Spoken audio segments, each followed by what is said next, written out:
A very warm welcome to all our dear presenters and attendees. In keeping with the International Society's CME program from the IADVL EC and the IADVL Leadership Pipeline, today we bring to you part 5 in the series, which is the IADVL GRAPPA Collaboration CME on practical approaches to the management of psoriatic disease. Just a few words about GRAPPA. Now, GRAPPA is the Group for Research and Assessment of Psoriasis and Psoriatic Arthritis. It was formed in 2003 as a forum for communication between different stakeholders in psoriasis management. So there are rheumatologists, dermatologists, industry, patient service leagues, and regulatory agencies who are working together, and they focus on research in genetics, pathogenesis, criteria for diagnosis, outcome measures, and treatment guidelines for psoriatic diseases. There are over 1,000 members throughout the world, and the numbers are growing constantly. Today, we are lucky to have with us some globally acclaimed as well as some nationally renowned authorities on psoriasis and psoriatic arthritis this Sunday evening. And all speakers are from different time zones, and it is very early on Sunday morning for some. So we truly appreciate their efforts to be with us today. I shall now invite Dr. Rashmi Sarkar, our President, IADVL 2022, to please give her presidential address. Welcome, ma'am. Thank you so much, Surbhi. And first of all, good evening to everyone. Good morning to some of our speakers and our audience also from different parts, as well as a very warm namaste. Well, first of all, I must tell you that I'm very happy today to have this program, which is an IADVL GRAPPA collaboration. As you know, 2022 happens to be the 50th year of IADVL, the Indian Association of Dermatologists, Venereologists, and Leprologists, or it is the Golden Jubilee year of the association. Now, when I became the president, I was thinking that what are some of the newer objectives that we can bring, to our society. And that is when we thought of this tagline, and the tagline this year is 50 years of IADVL, building future leaderships and international collaborations. As a part of building the international collaborations, what came to mind is, why not collaborate with some of the International Dermatology Society? At any rate, we do. Otherwise, we have a lot of exchanges with them. So why not have these webinars with them so that these societies are introduced to all the IADVL members right into their sitting rooms. And we also get to exchange and share a lot of knowledge with them. In keeping up with this, we've already had 4 such episodes. The first one has been with the Asian Society of Pediatric Dermatology, the second with the Women's Dermatologic Society, the third with the ILDS, the fourth, of course, was with the, I'm just forgetting, yes, with the EADV, and the fifth is now with GRAPPA. The next one is going to be on 18th of September, and that is going to be on the Skin of Color Society. So like this, we would be having at least one International Dermatology Society webinar with IADVL almost every month. Well, regarding GRAPPA, I think Surbhi has already introduced, but it stands for the Group for Research and Assessment of Psoriasis and Psoriatic Arthritis, and is organized exclusively for non-profit, educational, and scientific purposes, specifically to facilitate sharing of information related to psoriasis and psoriatic arthritis, networking among different medical disciplines that treat psoriasis and psoriatic arthritis, and to enhance research, diagnosis, and treatment of psoriasis and psoriatic arthritis. There are over 1,000 members throughout the world, with 75% of the members living outside of North America. Well, I'd like to say that psoriasis and psoriatic arthritis is a problem, even in India, and we do like to listen to more and more updates on the subject. So way back in April, I think I had received this email from Dr. Amit Garg, in which he did say that could we collaborate together and bring something to our members in both these societies. I thought that was a wonderful opportunity, especially in keeping in line with our tagline this year, that is building international collaborations. Hence, we have had a lot of brainstorming over a large number of days. This has been done quite professionally. We've had to and fro exchanges. And with that, what you see today is the program, which is a culmination of all our ideas. I'd also like to tell all the members who are watching right now that we are just going to be having our Golden Jubilee CME on 21st of August at Kaushambi, Delhi NCR, which is the IITVL headquarters, and Radisson Blu, Kaushambi. You are most welcome to attend physically. Otherwise, the program is going to be live streamed. We hope to see you there, and we will be celebrating 50 golden years of IITVL history. Well, with that, I'd once again like to thank the GRAPPA representatives, especially my friend Amit Garg, for bringing in this great opportunity, this great collaboration. Dr. Philip Helibel, and all the other different people from GRAPPA. And now I'd like to hand over once again to Dr. Surbhi. I think perhaps Dr. Philip Helibel would like to say a few words. Yes, I'd like to just echo your thoughts there, Rashmi. It's our pleasure from GRAPPA to be with you this evening for this collaboration between IADVL and GRAPPA. Let me just start my video. As we've already heard, GRAPPA has been going for nearly 20 years now. It grew out of the CASPR collaboration, and we all use CASPR criteria, and that's where GRAPPA grew from. And there've been a number of projects, as Sarabhi has explained to you, that GRAPPA have been involved in. But one of the principal projects is educational, and we run a lot of educational meetings throughout the world. We have educational videos, we have a slide set that you can access and use in your presentations. I would encourage you to visit the GRAPPA website and to download the GRAPPA app, which is free to use on both iPhones and the other variety.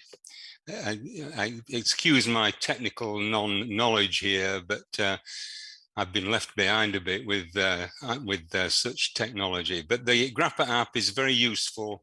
There's lots of useful information on there, and it does give you help as to how to join GRAPPA. And we do encourage membership worldwide for anyone who is interested in working and researching psoriasis and psoriatic arthritis. So please have a look at the download the GRAPPA app and visit the GRAPPA website. I won't keep you any longer because we've got a busy program ahead of us, but I'll be back to speak to you later on.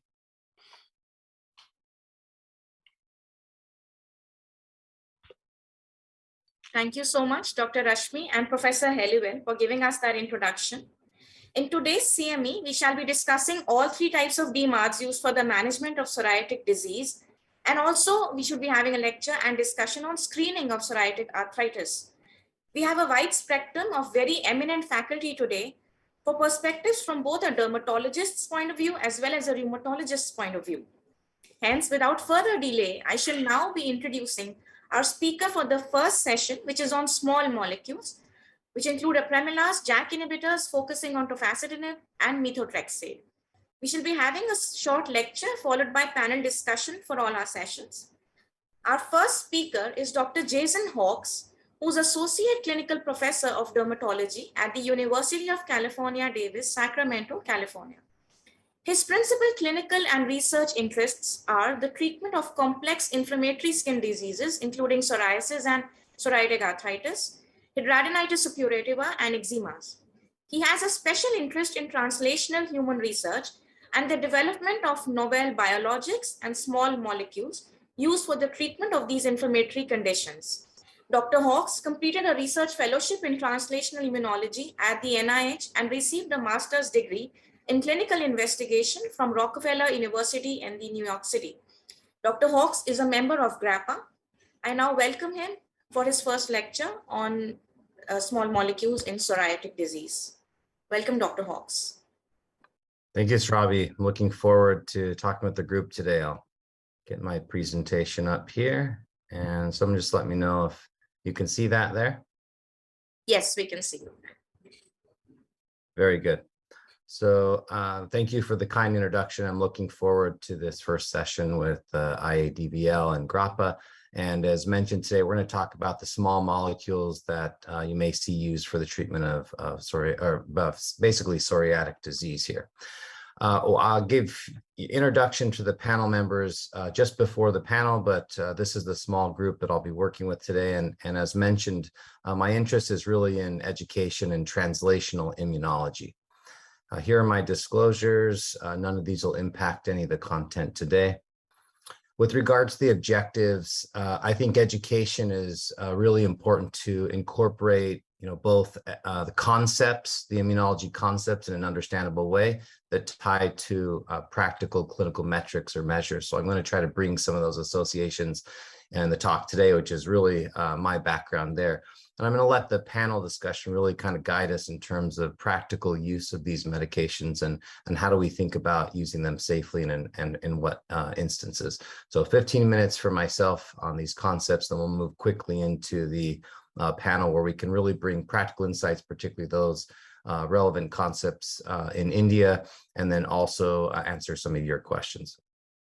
So I want to start here because this is where I want you to attach the concepts of the small molecules really to the pathogenesis of psoriasis. We know that IL-17 and 23 signaling is central to this disease. And as you can see here, medications that intervene at different levels are really going to be, quite helpful in terms of shutting down this disease. But there are other, cytokines that play in. So we have TNF. It's a little bit upstream. We have IL-12 and interferon, and also how these cytokines interact with each other can impact disease. So when we're thinking about these small molecules, we want to tie them back to how they work with regards to this pathway in psoriasis. And an important concept is also to keep the context of biologics versus small molecules, right? So we hear a lot about the biologics, but they're expensive, not readily available in some areas. And also their mechanism action is quite different. So when we're talking about a monoclonal antibody, we're really talking about a very large molecule that can't move through the cell. So it's acting on the outside of cells. Different with the small molecules, you can see an image here. This is actually aspirin. These are very, very small relative to biologics. So they can move inside the cell where they can directly impact gene transcription and translation. So a very different mechanism of action. And one of the particular classes we'll talk about today is a real link between the external aspect of the cell and the internal, which we're going to see with the JAK inhibitors. So let's go ahead and move in quickly to our first one with the Primalast. So a Primalast is what we refer to as a phosphodiesterase enzyme 4 inhibitor. There are 11 families of these enzymes, and the reason that PDE4 was identified and selected is that it's really expressed predominantly in leukocytes. So our immune cells that are really driving the condition that we're talking about today with psoriasis and other inflammatory conditions. So when we think about what's happening inside the cell when this medication is given, you can see that a Primalast blocks this enzyme, the PDE4 enzyme, and this triggers a cascade of events inside the cell. So again, moving through into the cell, having this direct impact in the nucleus, ultimately changing some of the cytokines that we just talked about relevant to psoriasis, TNF, interferon, IL-12, IL-23, but also I'll add here to this figure Th2 cytokines. So you're seeing this medication also being used in other non-psoriatic conditions. So to tie it back together really quickly is a Primalast impacting PDE4, drops that level of that enzyme and blocks it, and we start to see less inflammation, reduced cytokines, the cytokines driving disease, but also we see an increase in these anti-inflammatory molecules as well. So IL-10 often goes up in these cases, which has an anti-inflammatory effect. So this is in general how this medication works and why it theoretically would work for inflammatory skin conditions. So let's talk about some of the practical management. Again, we're going to tie a lot of this together into the panel. So we're really looking at this medication as an oral medication. Typically, we think about titrating up, usually over a 5-day period. We often start at 10 milligrams daily and move up eventually to get to the 30 milligrams twice daily. One important point with this medication is that those patients that have a low creatinine clearance should not be dosed twice daily, which is why I have it indicated here in red. So we're really looking at once daily dosing because of the way that this medication works. So metabolism, this is primarily metabolized by the liver. One important aspect is the CYP3A4 enzymes, which are going to impact how this medication is metabolized. So important medications to think about when evaluating whether a patient is a good candidate. So anticonvulsants, rifampin, St. John's wort, these are all inducers of the CYP3A4, so these can reduce the Primalast levels. So evaluating a patient's medication list prior to initiation, as well as their kidney function, is very important. In terms of safety and monitoring, we're going to talk about how this compares to some of the other medications, but primarily GI is the problem that we see in patients with regards to toleration. So diarrhea is probably the most common side effect, but we start to see GI in general up to about 50% of patients. So in terms of screening and baseline, we want to ask about prior GI issues before starting this medication. And then, of course, we want to look at kidney function as a general screening, as mentioned up here, because of the once daily dosing. With regards to safety, there's really not data to support increased risk for hepatitis C or TB risk, which I think is going to be very relevant, especially in India. And we want to think about how this medication works, again, as kind of a broad inhibitor, but really not a strong immunosuppressant. So we really don't see a high risk of these infection components. And then with regards to pregnancy and lactation, we really just don't have the data. So it's not recommended here because we just don't have the studies. So let's move into tofacitinib now. And when we're looking at the JAK inhibitors as a general concept.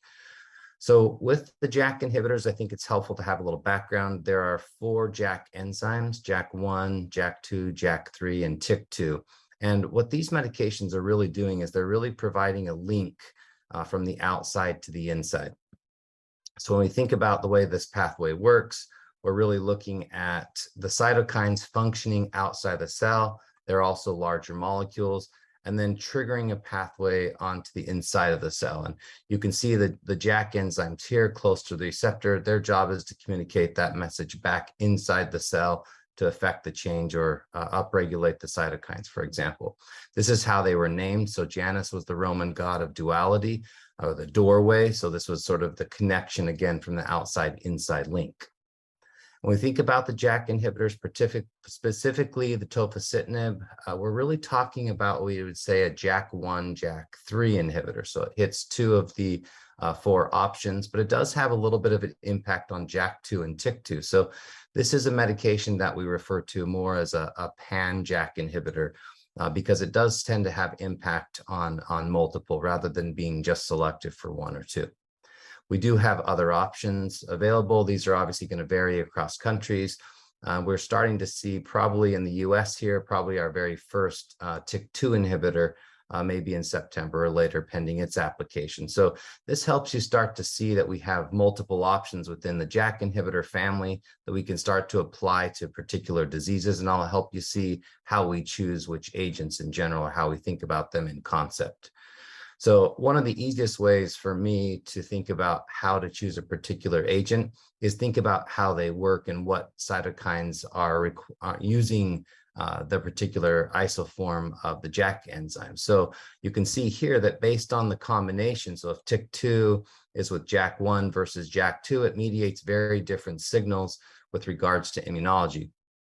So we can start to tie this together. It makes sense why TYK2 has a lot of interest in psoriasis because of its impact on IL-12 and 23, as opposed to maybe the JAK1 and JAK3s, which have a stronger impact on interferon and some of the Th2 cytokines. So this is one concept that you can carry away, is thinking about, would this medication be helpful or not?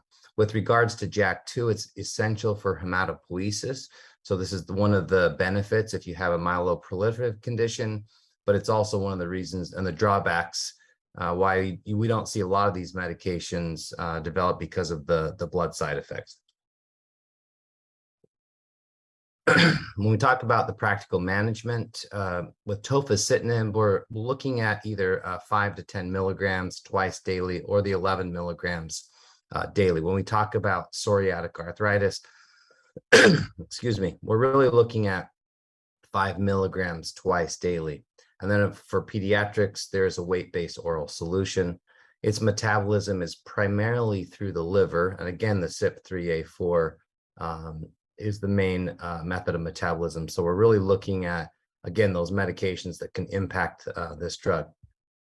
Obviously, the half-life of this medication is going to change with regards to the immediate release or the extended release, so we need to be aware of that.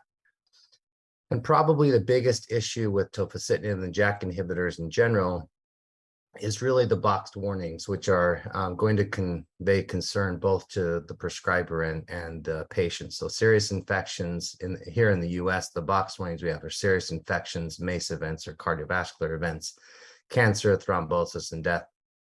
Now, while these are, overall pretty low levels, they have been listed in the class. And so we're starting to see concern around this type of medication. With regards to screening, we start with the CBC and DIF, or complete metabolic, kind of looking at liver function. You definitely want to screen for TB and viral hepatitis because of the broad action of how this medication works. And also JAK inhibitors can impact lipid panel. So we want to check the lipid profile in our patients, and then cancer or interstitial lung disease history. These might be two patients where you really would want to avoid this medication, because we know tofacitinib can impact the pulmonary system. Then with regards to monitoring, we're really, again, following these initially after we start the medication, about one to 2 months afterwards. And then once our patients get on to a stable dose, we're looking at once about every 3 months, and we're really monitoring for signs of infection. A couple of drug interactions that are important. The triazoles can actually increase levels of tofacitinib. So, fluconazole, for example.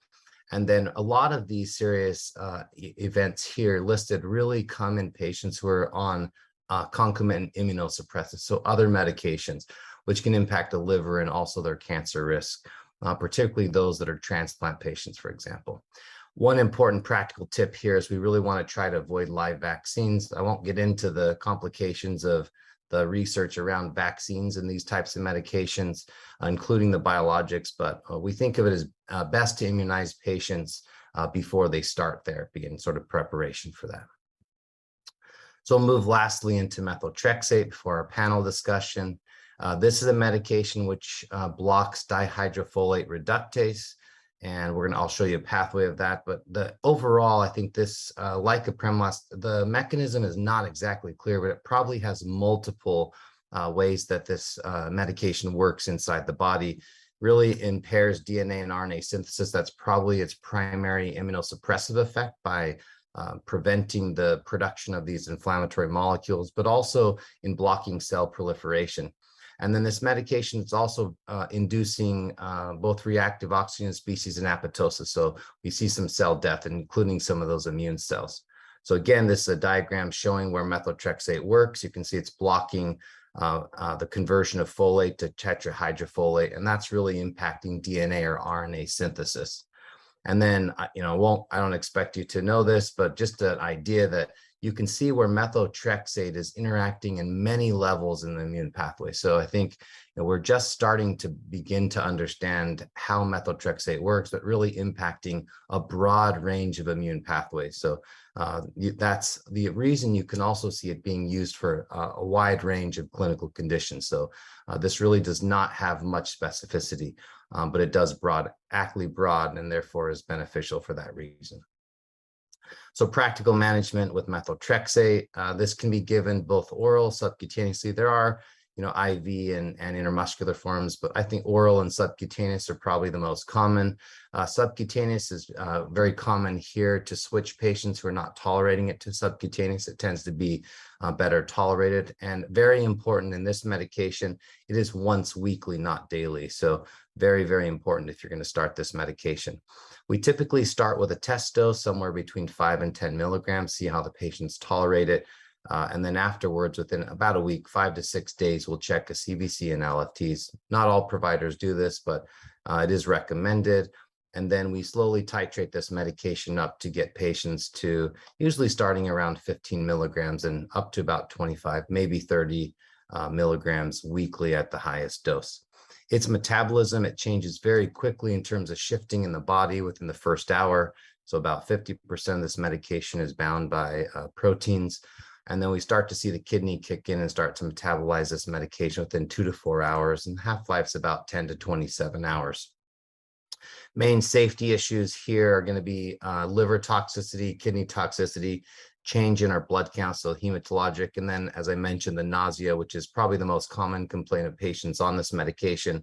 So in terms of screening, we want to start with the CBC for the blood count, also looking at the liver, screening for infections, hepatitis B and C, also TB, and then HIV in those patients that have risk factors.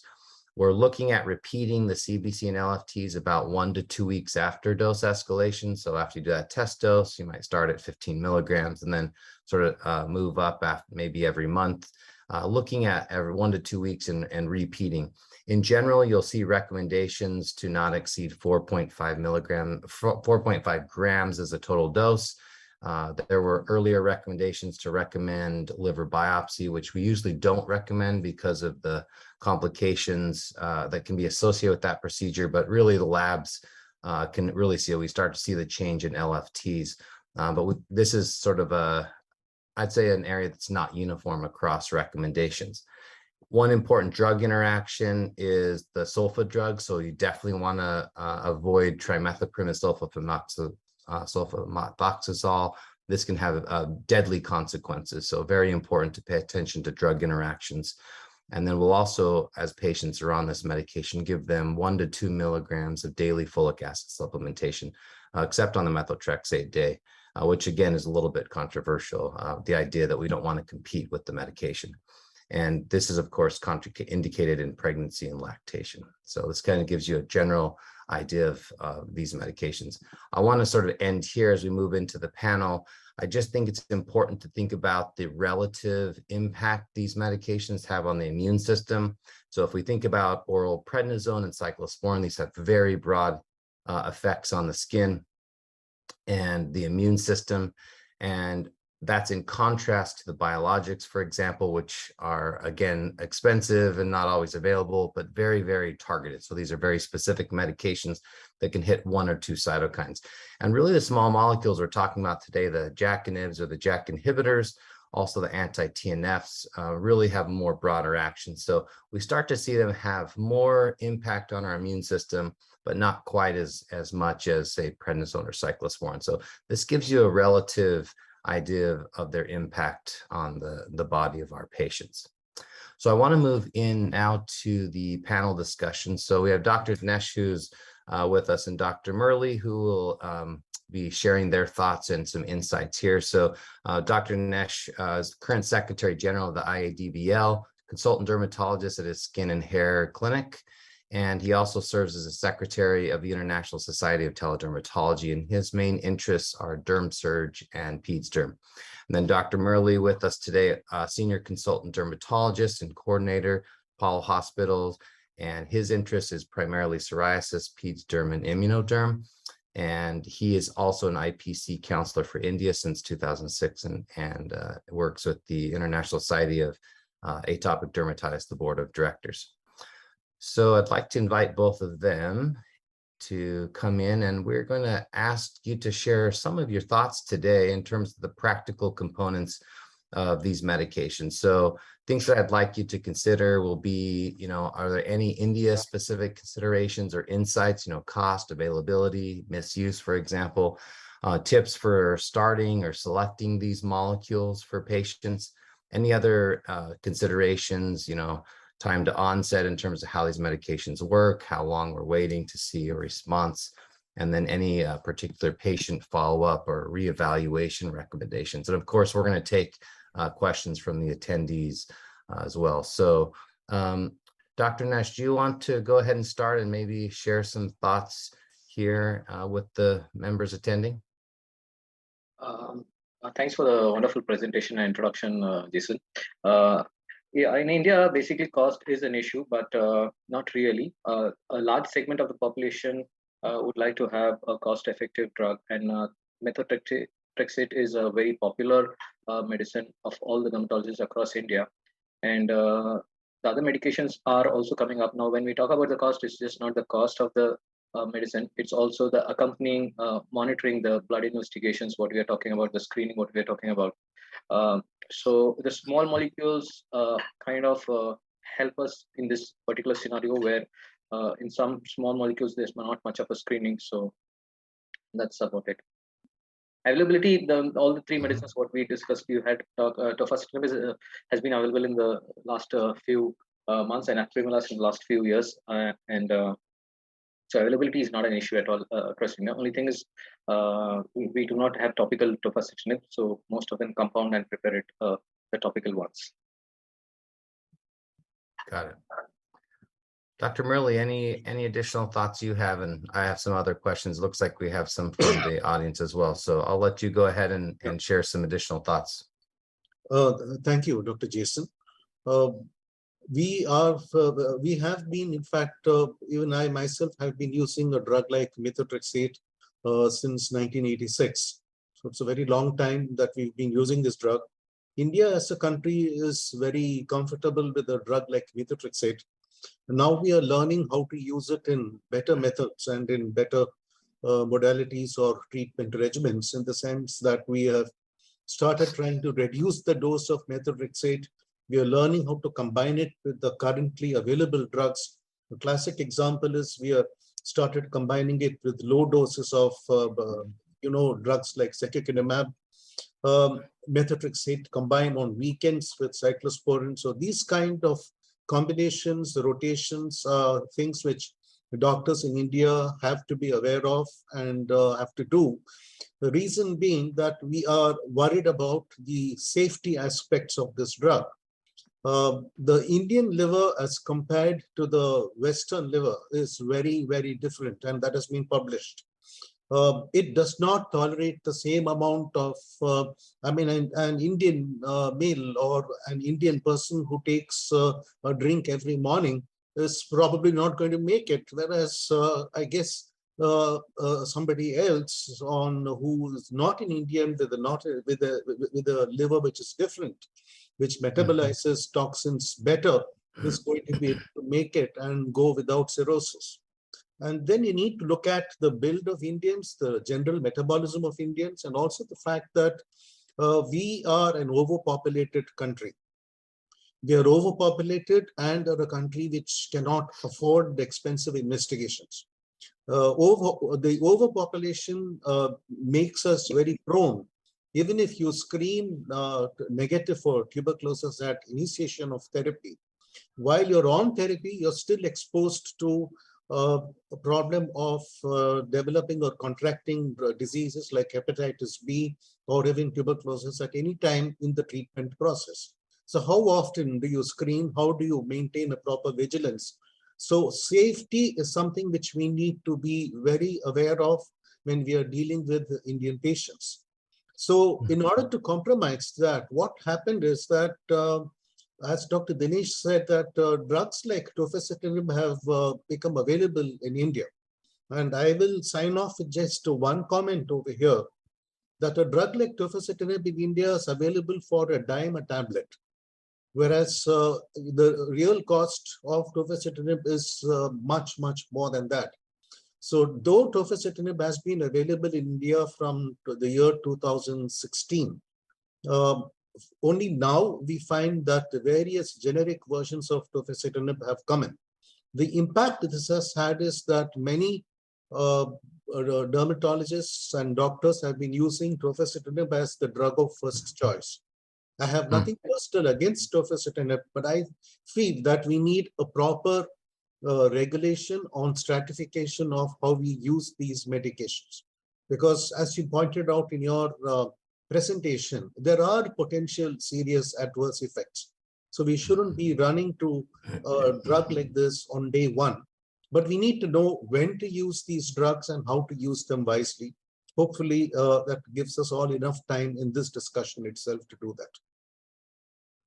Yeah, both great points. A couple of things you triggered maybe to highlight is, you talked about sort of the importance of, it's not a one-time screening, but really paying attention to a patient's risk factors that, someone may not have a risk factor initially, and as their life changes or they move to a different area, for example, their risk factors may increase. So part of using these medications, say, unlike the biologics, for example, which, we have a very high comfort level with their safety, we have to have more vigilance in terms of watching for, risk factors or change. Someone, may not be drinking alcohol and in their life, become a heavy drinker. And that obviously would impact potentially the liver, as you mentioned. So that's a great point, that we always want to be asking, has anything in your life changed or any other new risk factors as we consider these medications. And the other thing I'll mention too is you sort of mentioned that, the liver is different. And I think that's an important point. And one way that we start to see this medication sort of have some value in terms of, better tolerance are actually children. Children actually tolerate methotrexate, for example, very well. They're overall healthy, and we're both with methotrexate, cyclosporin. We see a very good tolerance of these medications overall, and so actually much better than the adult patients. So there's a couple of questions coming in that I want to sort of float. So maybe Dr. Nash, you can maybe take this. Any comments on, there's a question from, looks like Dr. Raj, reason for once weekly dosing of methotrexate. Any comments on that? Methotrexate originally was an anti-cancer drug, and the higher doses, what we use is the weekly once dose is the low dose methotrexate. And with this dosing itself, sometimes in the Indian patients kind of do a daily dosing. And a daily dosing can result in more bone marrow suppression and the cytopenias, and that would not be desirable. As I told you, like as Murli sir also said, in India, sometimes people are, and even when a weekly dose is given, they end up taking daily methotrexate. Low dose methotrexate or weekly once dosage methotrexate is to basically minimize the adverse event profile of bone marrow suppression and resultant immune suppression and penias. Yep, totally agree. And I think the idea, the way this medication works, it's going to have an impact on the immune system, but it's not immediate, right? So it's sort of, you keep adding it daily, it can start to have this cumulative effect. But also, I think one of the aspects for the weekly dosing, and sometimes we'll use it, twice in a week, we'll split up the dose. It's really for the GI side effects, right? Some people just can't tolerate it. A lot of my patients really don't do well on it with the nausea. So once daily would obviously be a lot worse than the weekly.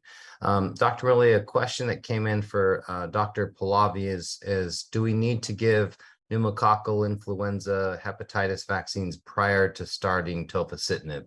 Maybe Yes. You can take that on. Yes, because you see, the problem is that once you start tofacitinib, you do not know when you're going to stop as of now.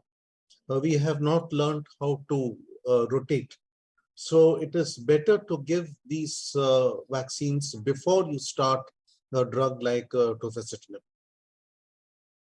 Right. And I think it's important to differentiate whenever we're talking about vaccines, separating out live versus attenuated. So exactly. Yeah. And so I think, but I will tell you, again, without getting into the research, that this is a very complicated area. We really don't have good data. I think of this as being very similar to pregnancy and breastfeeding with a lot of these medications that no one's doing the study, right? And it's there are a lot of ethical reasons for that. But to really to study what would happen to patients getting live vaccines on these medications is, a difficult ethical scenario. So there we have to sort of use, again, the immunology concepts to kind of help us. And because of the broad impact, live vaccines, we've hampered the immune response.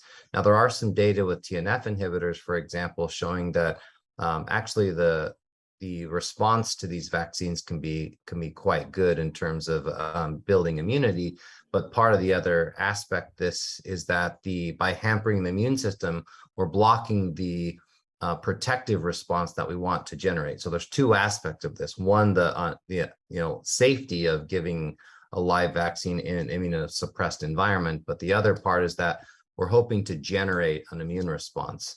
And that would be true that by hampering that immune response, they may not build the protective aspects that we want. So important area that's going to keep going. But again, as Dr. Murali highlighted, the idea is to try to vaccinate before, because we really don't know the course of these patients. We don't want to interrupt therapy at all possible when we can. So Dr. Nash, a question coming in here. It looks like Dr. Anil says, what is the status of tofacitinib in pediatric patients? And Dr. Murali, you can also chime in, but if you have thoughts here. As of now, officially, the FDA has not allowed tofacitinib in children. But I am aware that there is work going on choosing suitable children. The problem is that it shouldn't coincide with the vaccination program for children. And second, it should not, we need to know the duration of our intervention with tofacitinib in children. The problem with these drugs is it is never going to be a short-term intervention with the drug. So when it's a long-term intervention, one would think again before using it in a child. Yeah. Dr. Nash, any other additional comments on that? Yes, sir. I agree with Murali, sir. Basically, weaning off is an issue. Like 12 years and above, we use it in our practice. But again, we'll have to be extremely cautious. And as Murali sir said, some people, there is a practice because a new molecule is launched and people take it very eagerly, and it's being used very widely. Even that is something which we need to look into. But having said that, like for example, other than psoriasis, like in alopecia areata and all, it's doing well. But the monitoring should be there, and you should have a weaning off plan in place. Yeah, agree with both comments. We really don't have a lot of data right now, particularly in the US with tofacitinib. We're starting to see, a lot of interest in, JAK inhibitors, for example, in this population. But there are some practical considerations. I will say in general, if you look at all of the medications approved for adults in psoriasis, there's a huge paucity of studies in pediatric patients in general. And, the delay to get medications, even some of the biologics, which are quite safe and do, very well in children, there's this long delay before those medications become available. So, I think there is a need in our fields, across countries to really promote studies that are looking at children and making these available, because we do see, pediatric onset of disease, particularly some of the arthritis aspects of disease and even some severe plaque disease. So we need to make sure we have medications available for them, and those studies need to happen. Looks like another question here, Dr. Shah, how to wean off or stop a Primalast once disease stabilizes, or how long to continue it for? I'll take this one on because this is an important question. I think it's a question that I probably get almost every day in clinic as I see patients with, severe chronic inflammatory conditions. I think number one, the most important thing is we need to help patients understand that most of the conditions that we're treating are chronic diseases, right? These often have a genetic component.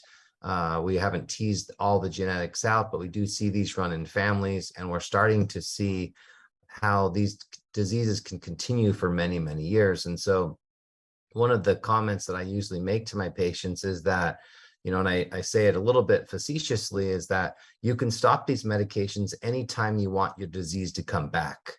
And I say that because I want them to start to understand this idea that the medication is really to, we really want to continue to treat their disease. So, it's difficult if they stop because it's probably going to come back. We really don't modify the disease long term. So I think that's an important question. So we are going to stop. Make a Yeah. point here. I just want to ask Murli sir and you also, Jason. I think there is a study which says you can use Primalast safely for more than 156 weeks. But having said that, the other immunosuppressive agents, the rheumatologists, they use it like for very, very longer durations, and they're pretty comfortable in it. I want both of your thoughts on that.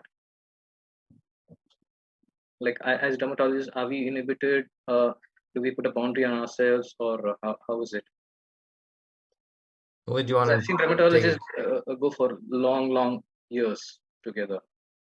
Mm-hmm. Would you want to make a comment on that? Murli sir, what's your thought on that? I don't think there is any problem in giving it for a long time, but occasionally we do find that there are cytopenias that occur. You just need to monitor the cytopenias.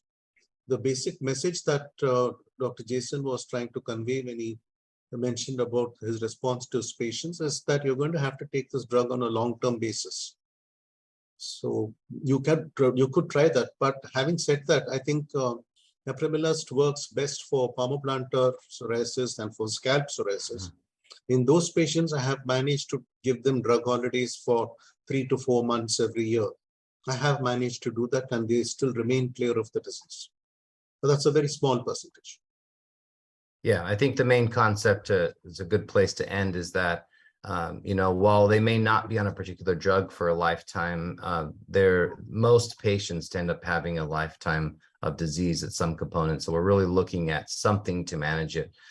So it may not be, one particular drug that, but there's going to likely be something that we need to use treatment. So I want to thank both panel members for participating. Great insights, I think, really for bringing in some of the, India-specific considerations. And we're going to go ahead and end there and move on with the rest of the presentation. So thanks for your time today.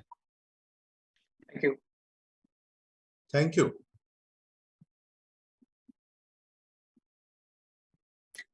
Thank you, Dr. Hawkes, for an excellent, concise lecture on a very important topic. And thank you, Dr. Muralidhar and Dr. Dinesh, for the very, very interesting and relevant discussion. These are very exciting upcoming molecules, and the discussion truly was very detailed. Before we move on to our next session, I'll request all attendees to keep posting your questions in the chat box so that they can be taken up during the discussion. And also, I'd like to make a special mention of and thank Regalis Pharmaceuticals for their academic grant for this CME. We shall now invite our next speaker, Dr. Amit Garg, to speak on biologics from the Indian perspective. So we'll be speaking on secukinumab and adalimumab, which he'll be focusing on. Dr. Amit Garg is professor and founding chair for the Department of Dermatology at the Donald and Barbara Zucker School of Medicine at Hofstra Northwell.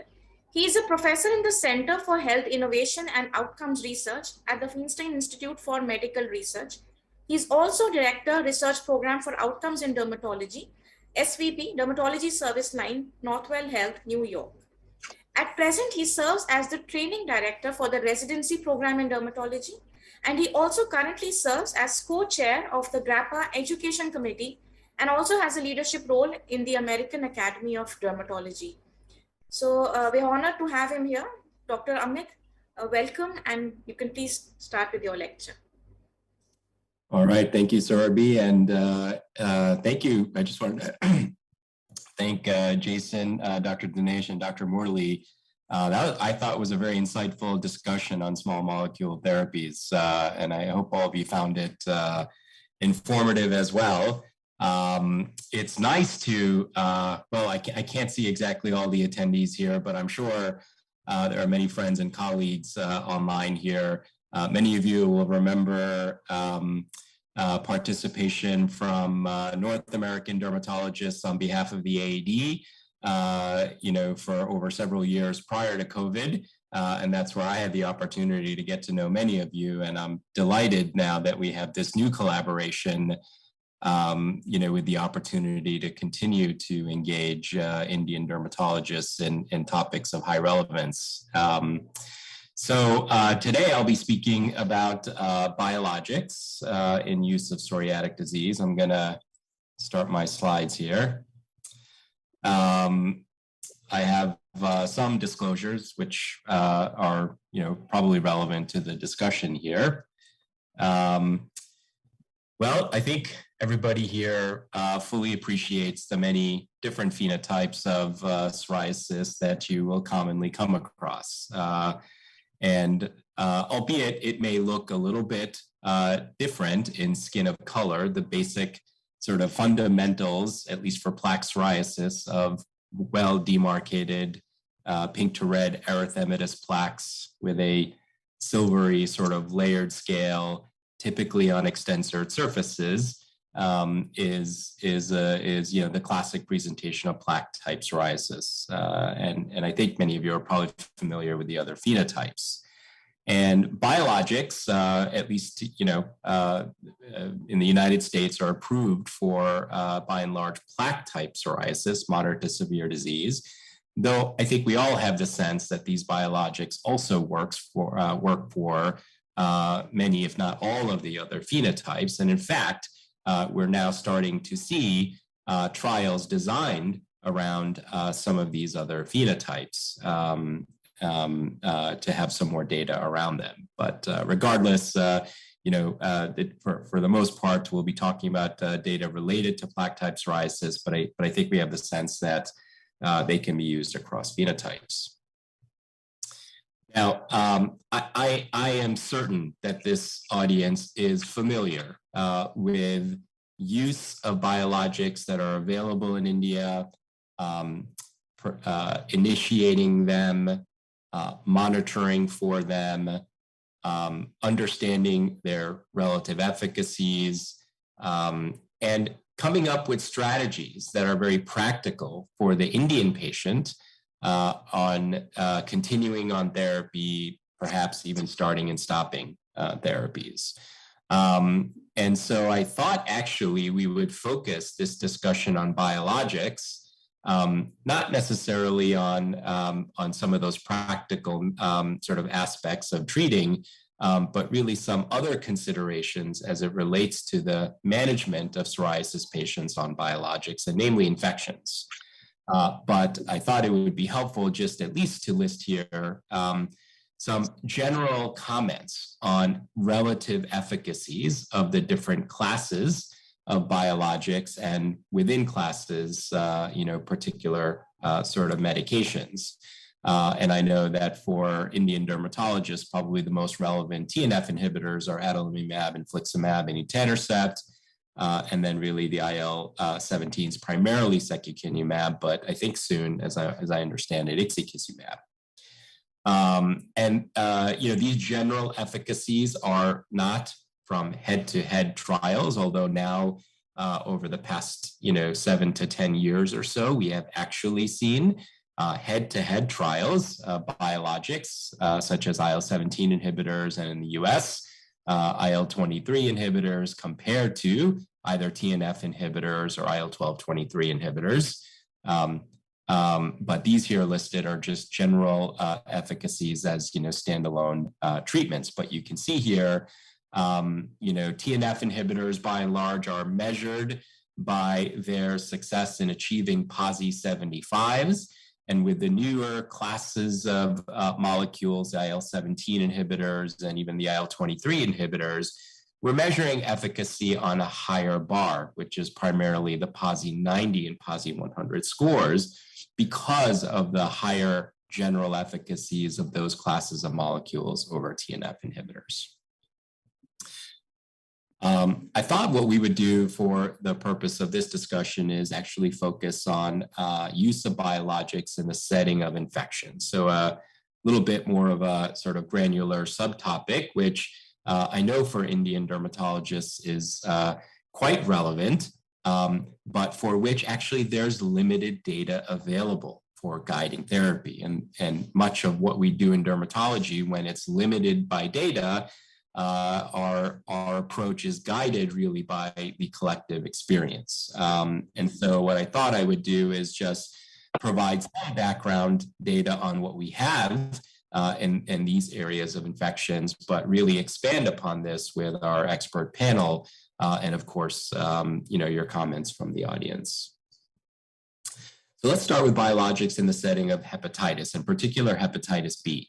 I think we all sort of appreciate that TNF inhibitors are indeed associated with a risk of reactivation of hepatitis B. And yet we will undoubtedly come across patients with significant psoriasis, moderate to severe disease, in the context of hepatitis B infection of some type. And so there is a risk of reactivation. However, I think what may not be widely known, and albeit the data is somewhat limited, is that there is a differential risk depending on the classification of your hepatitis B status. So those who are surface antigen positive have a significantly high risk of reactivation, up to 40%, the data would suggest. However, when the TNF inhibition is in the context of antiviral prophylaxis for reactivation, that risk is not zero, but can be significantly reduced. And so the overall risk, we think for somebody with chronic active hepatitis may be around 10 to 15%. But again, that risk is significantly limited in the context of concomitant antiviral prophylactic therapy. And I think many of us will say, well, if you have hepatitis B, you're just not a candidate for biologics. And ideally, there are other options to pursue. But surely we come across patients who have hepatitis B, who have severe psoriasis, where the other options are significantly limited, if nothing else, because, like in India, for example, there may be, 2 or 3 only biologics to choose from. And so this becomes a very practical consideration. And I think it's worth a discussion with the patient. Hep B reactivation is not a trivial issue. It can be lethal. But I guess I think the point here is that there are strategies to mitigate that risk of reactivation for surface antigen positive patients. Now, for patients who are core antibody positive, meaning they have evidence of a resolved infection, that risk of reactivation, in fact, is much lower, far less than 1%, as far as we can tell. And so these patients, I think even more so when necessary, may in fact be candidates for biologic therapy, particularly when options are otherwise limited. We have far less data as it pertains to risk of reactivation of hepatitis B for the IL-17 inhibitors. And the little data that we have, or limited data, I should say, a good number of patients studied, patients who have been exposed to IL-17 studied, and by and large, the data would suggest that the risk of reactivation is very low. However, the caveat is that for IL-17s, which came along much later than the TNF inhibitors, we learned from the TNF inhibitor experience. We appreciated that risk of reactivation was there for TNF inhibitors. And so patients who are in these brodalumab, ixekizumab, and even secukinumab studies were screened for hepatitis and often excluded. So really, we don't necessarily have all the data we would like to be able to answer the risk of reactivation related to IL-17s. However, there was this one study that I have listed here at the bottom of secukinumab, which was a prospective study involving 49 patients with a hepatitis B status. And what we saw here was very similar to the story that I just described with the TNF inhibitors. For patients who are surface antigen positive, their risk of reactivation was significant. And that risk of reactivation can be mitigated, in this case, in this series, all the way down to 0, when there was concomitant antiviral prophylaxis. Okay, so what this might suggest is that there is also a risk of reactivation with IL-17 inhibitors, and that risk can be significantly reduced when it's necessary to use that biologic with antiviral prophylaxis for hepatitis B. So in summary, screening for hepatitis B is critical and ideally for patients with a hepatitis B status, when there are other non-immune modifying options, those should be pursued. However, when those options don't exist, stratification of patients with a hepatitis status is important. Consulting with a hepatologist, initiating antiviral prophylaxis is important in mitigating that risk. If I had to choose one biologic class for use in these patients, it's probably the 17 inhibitors, not because we have clear data that 17 inhibitors are safe, but I think what we do have is clear data that TNF inhibitors have a high risk of reactivation associated with them. So it's really based on limited data. But it's, again, for patients with little other options, it is something that may be considered. Okay, what about biologics in the setting of latent tuberculosis? And I think this is where my colleagues in India will have the greatest experience.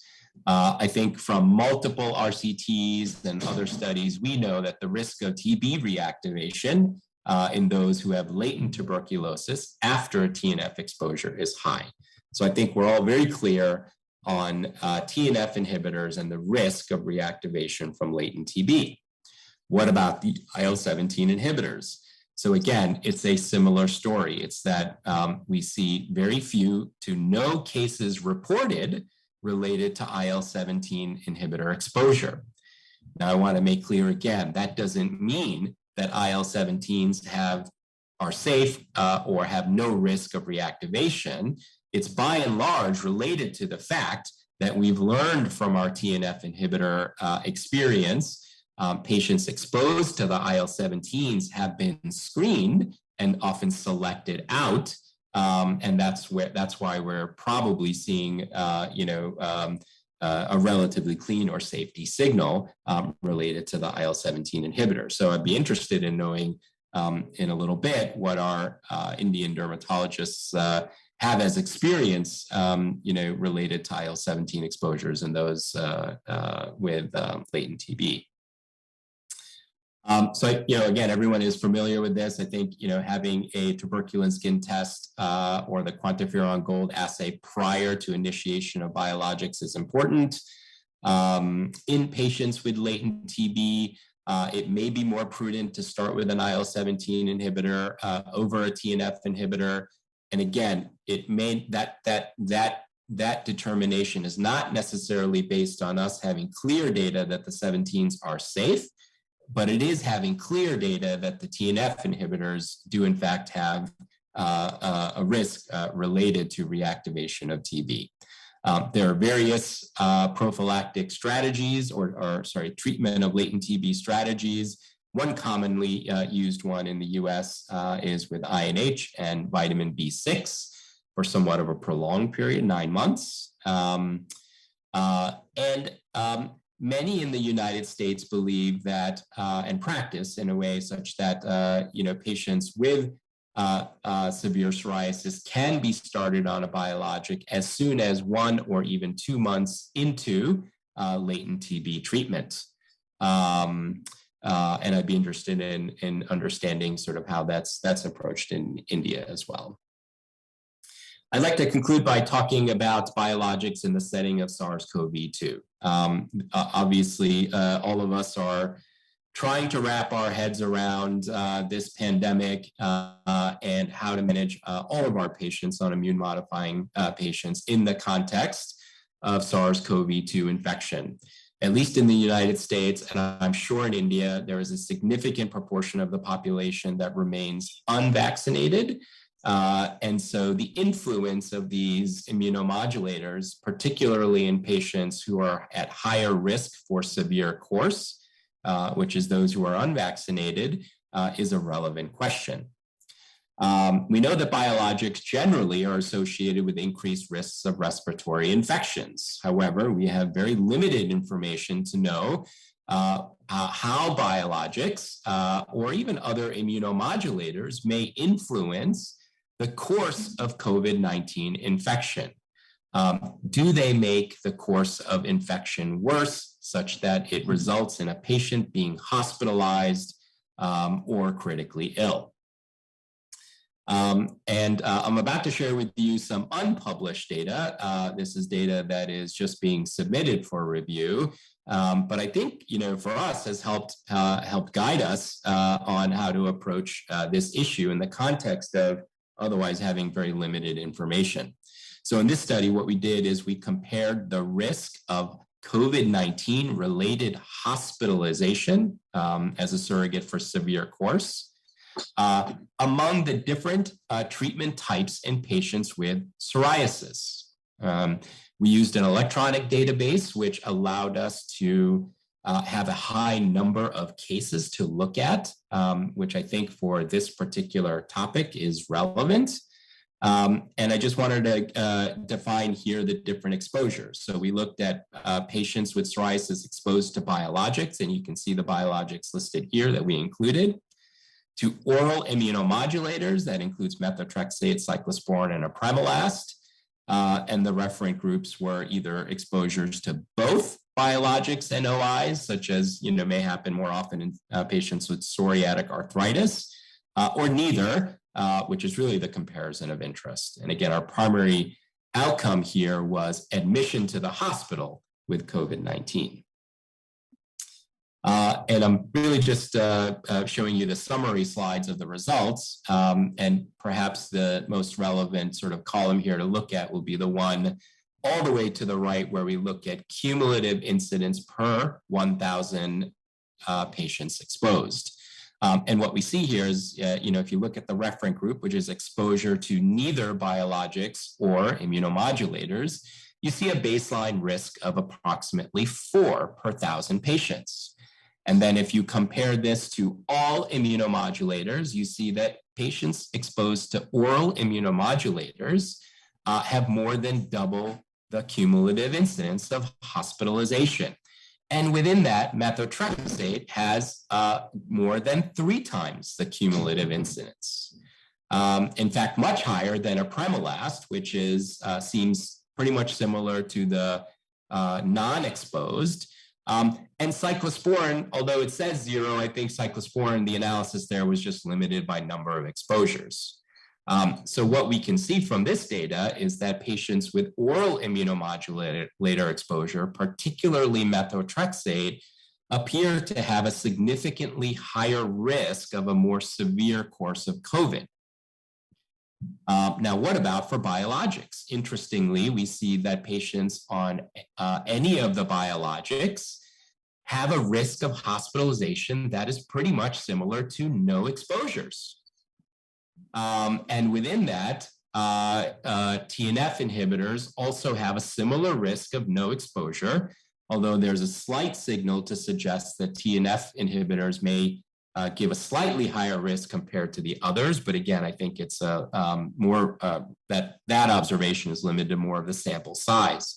But what we can say is biologics, including TNF inhibitors, appear to be unrelated to severe course of disease with COVID-19. And I think that reflects our experience, our limited experience here, and maybe even some of the preliminary data that exists in other literature, other areas outside of psoriasis.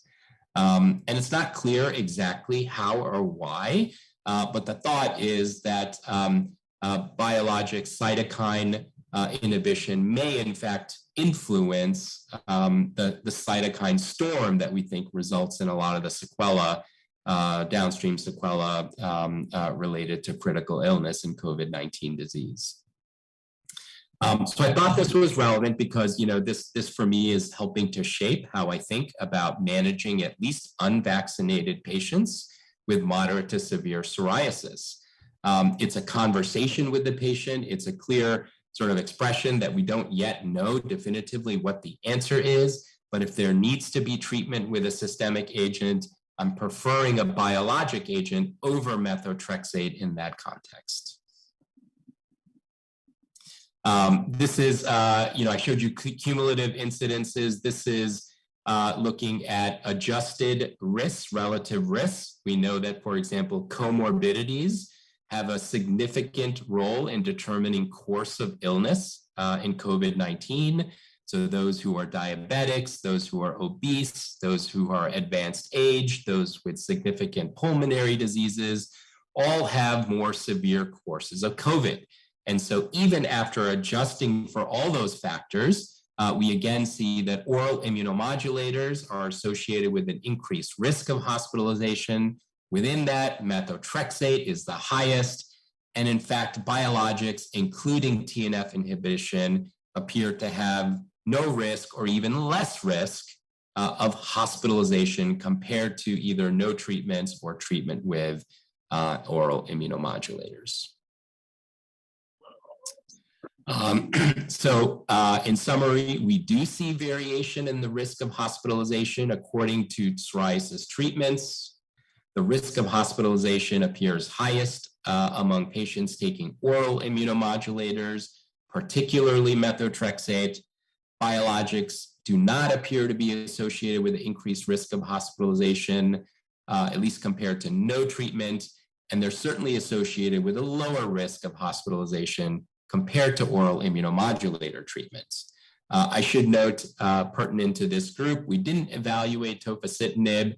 While we have there's a lot of experience with tofacitinib in India, the experience for psoriasis in the United States is much more limited because it does not have an FDA-approved indication for psoriasis.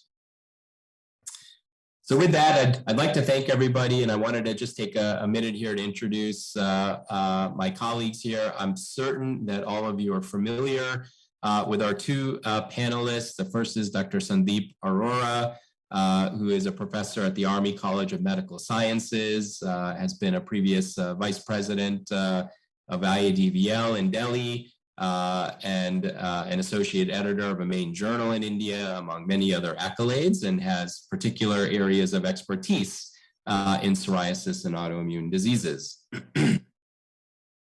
Also, Dr. Sunil Dogra, who's professor in Chandigarh at Postgraduate Institute of Medical Education and Research. Also an expert in psoriasis, has held many esteemed positions in India, and also is a member of GRAPPA, which we very much have enjoyed his engagement, and has several areas of interest in medical dermatology.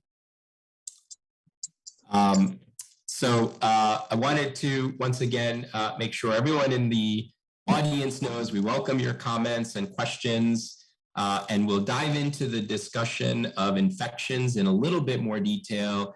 But before doing that, I thought I would give the opportunity of our panelists just to make any general comments about biologic use for Indian patients with psoriasis. Dr. Arora, Dr. Dogra. Good evening, everyone. Dr. Ahmed, that was a wonderful presentation, and thank you so much for the introducing me. For quite a while now, from when I grew up in dermatology, where RX Derm would say in early 2000s that a dermatologist is not a dermatologist if they don't use a biologic. And we would wonder when would we be doing it. And for the last more than a decade now, it's an option which we have for our patients.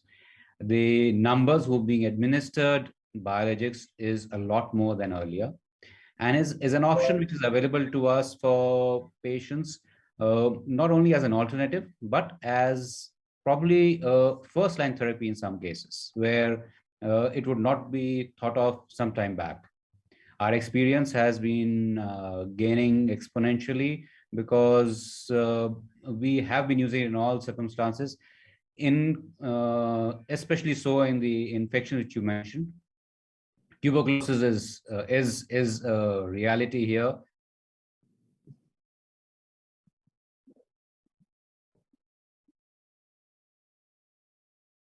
That the availability of biologics is constrained by finances because it's not insurance linked strictly. And it's more of an institutional practice unless it's state or national health driven program where we can offer it to our patients. So I look forward to the discussion, and thank you so much. Dr. Dagra, any general comments? Yes, thank you, Dr. Amit, for a very concise presentation. And thanks for the introduction. I agree with Dr. Arora that we have been using biologics in psoriasis over the last 10 years. Earlier, we had limited choice of only anti-TNFs and anti-CDCs. We had alzumab, itolizumab in India. But now, over the last 3 to 4 years, we also got secukinumab with us, and maybe we are going to have secukinumab also in the near future. So it is good for the patients that we have no option where it is indicated, but the practical problem most of the time is affordability and constraint to use it for a long period of time. But the number of dermatologists who are using biologics is definitely increasing, I would say, over the last 4 to 5 years. And maybe I think in future, as the experience grow further, there will be more people who will be using biologics and psoriasis in India. And with the advent of biosimilars, the hope is perhaps they'll become even more accessible. Good. Well, why don't we start our discussion actually with COVID-19? Given the high comorbidity burden among the Indian population, what has been your experiences thus far with use of biologics among patients, particularly among those who may be unvaccinated? Have you had unvaccinated patients go on biologics or even immunomodulators? Are you aware of any who have developed COVID-19 and have had a severe course of illness? Dr. Amit, in case I can start first. Yes, we had unfortunately 2 patients who died because of COVID-19 infection. They both were unvaccinated and they had flare of GPP.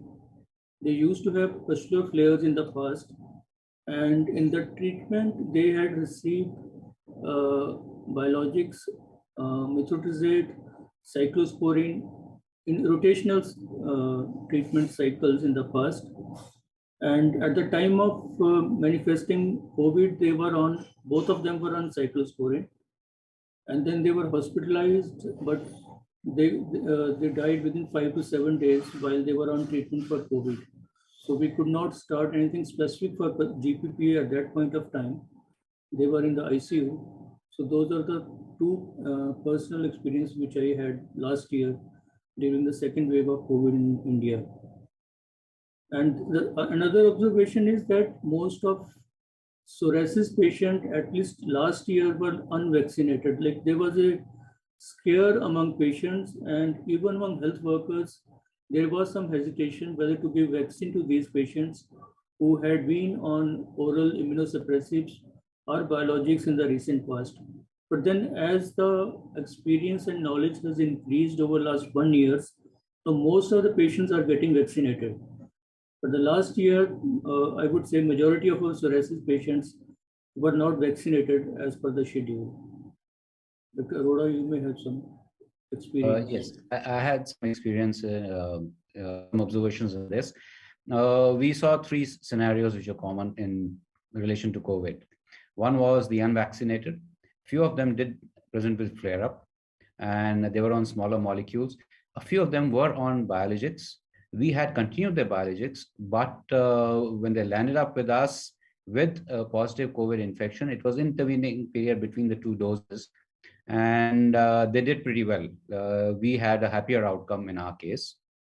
A number of patients are on IL-17 inhibitors, and quite a few of them took vaccine and became and reported with COVID symptoms a few days later. And they had no flare-up of or no untoward incident which was noticed, having been vaccinated with the vaccine which we give, either Covishield or Covaxin, despite being on the biologics. So that helped us gain confidence. Since then, we've been pretty open about it and continued biologics in these patients. Yeah, I think, in the United States, the penetration of the vaccine has been very good. I wouldn't say perfect by any stretch, but very good. And I think based on that experience, we feel comfortable in having patients who are already on immunomodulator therapy obtain the vaccine safely. I think the question there is more about whether the vaccine takes. Do you develop enough of an antibody response to be protected from COVID? And that question we have still probably even less data around, but it is something that is being actively investigated. I think in my personal experience, I've noticed patients on oral immunomodulators, and in particular, mycophenolate mofetil, so not for psoriasis, but for other diseases. There are some patients on MMF who did not develop adequate antibody response after vaccination, at least as it's measured by the spike antibody. But I haven't yet come across this for methotrexate, but by and large, we believe administration of the vaccine on patients with the other immunomodulators is safe to do and by and large effective. So I mean, I think we would all encourage our patients, even when they're on pre-existing therapies, to get vaccinated. Okay, well, we have about 4 minutes left, and what I thought we would do to address the other two topics is maybe to take the audience questions. So there's a question from the audience. Which systemic drug is suitable for a patient with psoriasis when he is already on anti-tuberculosis therapy? Dr. Dogra, do you want to start with this? Yes.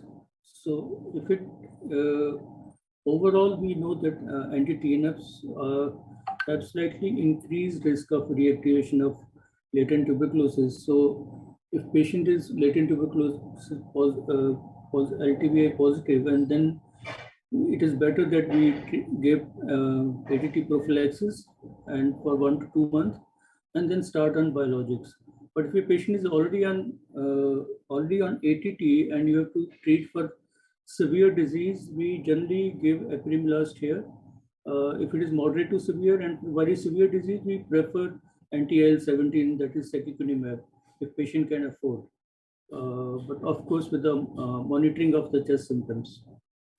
So acetatin, Primalast among the oral drugs, and if biologics has to be given for very severe disease, then anti-IL-17 may be preferred over anti-IL-17s. I would go with Dr. Dogra on that. I would be tilted a little more towards IL-17, knowing because it's available in our practice a little more easier and to have a better response. We have about 2.5 minutes left, but Dr. Arora, here's a question on screening. Besides baseline, how often do you continue to check for latent tuberculosis in a patient on a biologic or a small molecule? And what method do you use for screening, both at baseline and on an ongoing basis? Okay, so for baseline, I would usually go with tuberculin skin test. The issue is if the patient does have a strong MON2 reactivity, that is above 15, I'm concerned. Just strong MON2 reactivity, I would take it with a pinch of salt, because in India it is known to be positive anyways. IGRA, that is the gamma interferon test, I would rely on a negative predictive value more than a positive predictive value, knowing the prevalence of tuberculosis otherwise. If any of them are positive or indeterminate, I would go in with radio imaging, but not only plain radiograph, I would also like an HRCT to be done in this individual, because we are paranoid about tuberculosis and latent tuberculosis. How do we follow them up on treatment on biologics? My first stop is at 4 weeks and 8 weeks, where we reassess the patient thoroughly clinically. But a repeat chest X-ray or radio imaging, definitely if the patient is symptomatic. If not, at 6 months, I draw the line and do radio imaging again. So that's as far as tuberculosis is concerned. Now, if a patient converts during the course of biologic therapy, so has a positive skin test or a positive quantiferon, what do you do in that instance? Do you stop the biologic? Do you initiate latent TB treatment? How do you manage the patient? If the patient converts, we definitely first, if it's he or she is on a TNF alpha inhibitor, it has to be stopped. If the patient converts, I think there's a good case now to probably give ATT rather than just prophylaxis, because now because we don't know how it's going to behave in the next few weeks. If the patient does need a biologic, I would be much more comfortable with an IL-17 inhibitor. If the patient has remitted to an extent, I would probably go with a smaller molecule at this stage, say Primalast. And if that doesn't work out, then add an IL-17 to it. Dr. Dogra, any additional comments? We do a little different. Patients who convert positive during biologics, we check again the chest X-rays and CT. And generally in the patients who have converted positive on TST or IGRA, we do see abnormal radiology imaging in about 15 to 20% of the patients. And in other patients, our pulmonologists, they advise to follow up them closely, and unless symptom clinical examination indicate, they don't advise for active ATT, but they do advise starting prophylaxis in these patients. And it is seen that in intermediate endemic TB countries, these conversion can be up to 15 to 20%. And I think it may be a little more in our high endemic country for tuberculosis. So we need to look for these patients annually by IGRA test after doing baseline TST and IGRA. So annual check is recommended, particularly with anti-TNFs and patients who are in biologics with anti-IL-12 and 23 that we don't have in India as of now. Yes. Okay. Well, there's a lot more to discuss here and a few more questions that unfortunately we don't have the time to get to. But I wanted to thank Dr. Sunil and Dr. Sandeep for their commentary. Thank all of you for attending. As I said, there's a lot to discuss here, and hopefully we can do this again in the future. Thank you. Thank you. Thank you, Dr. Thank you so much. Thank you, Dr. Dogra, Dr. Amit. Thank you, Dr. Thank you, Dr. Amit, Dr. Sunil, and Dr. Sandeep for this very lucid lecture and informative discussion on a very relevant topic: latent tuberculosis infection in a patient planned on biologics, prophylaxis versus full ATT. These are clinical scenarios we often face in India, and each case has its own individual challenges. So it's good to have as much clarity on the topic as possible. We shall now move on to our last but very keenly awaited session for the day: screening psoriatic arthritis and collaborative approaches. So for a rheumatologist's perspective, I invite Professor Philip Helliwell to deliver his lecture and then moderate the panel discussion. Professor Helliwell is Professor of Clinical Rheumatology at Leeds Institute of Rheumatic and Musculoskeletal Medicine, University of Leeds in the UK. He is a rheumatologist and researcher with a primary interest in psoriatic arthritis, but also has a strong research portfolio concerning foot and ankle diseases. His major research interest is in accurate phenotyping of psoriatic arthritis and personalizing the treatment according to phenotypes, along with outcome measure developments and validation as well. He is co-founder and past president of the GRAPPA and co-founder of the FASTER group at the University of Leeds. Welcome, Professor Helliwell. You can please proceed with your lecture. Thank you very much. That's a very kind introduction. I hope you can all see my screen. I shall give this rather brief talk and then allow time for discussion with my co-panelists. So I know that there are dermatologists and rheumatologists on the line. We all see the same patients, but we look at it from a different perspective, obviously. The dermatologist obviously will be more concerned with this man's skin, And I, as a rheumatologist, will be more concerned with his swollen right knee. But basically, it's the same patient, it's the same disease, and we should be looking at this together as an illness. And of course, not only the skin and joints, but the comorbidities as well. So psoriasis is the biggest biomarker we have in rheumatology. Up to 30% of people with psoriasis will develop psoriatic arthritis, and psoriasis precedes the arthritis in about 80% of cases. So if someone comes to see me with a swollen finger and they've got a patch of psoriasis on the elbow, from a diagnostic point of view, I'm home and dry. And it's important to remember that psoriatic arthritis can start indolently with only just one joint, and it may come and go over several years. And the other clinical feature which can present with is enthesitis, particularly in the foot and ankle. And so I'll come back to this later on when it comes to evaluation, but it's worth remembering that. And we know from observational cohorts that the earlier you diagnose and treat psoriatic arthritis, the better the long-term outcome. This is data from Dublin that shows that if you have more than a 6-month delay in diagnosis, you're 4 times more likely to have erosive disease at 20 years later, and twice as likely to have functional disability. So those are the topics I'm just going to briefly discuss. Firstly, pre-disease, then screening instruments, and finally, the role of the dermatologist. What do I mean by pre-disease? Well, it all started with this ultrasound study by a dermatologist in Italy who looked at the lower limb entheses of patients with psoriasis, but without any musculoskeletal symptoms, compared to control skin diseases such as eczema. And you'll see that the guess score for enthesitis in the lower limbs was significantly higher than that of the controls, suggesting that there is a process of enthesitis or enthesinovio enthesial disease starting before it is clinically obvious. There are a few caveats, and I still think this story is not completely proven because ultrasound abnormalities are common in the normal population, although this was a controlled study. And we've so far no longitudinal studies following up patients with these abnormalities to look at their development of psoriatic arthritis.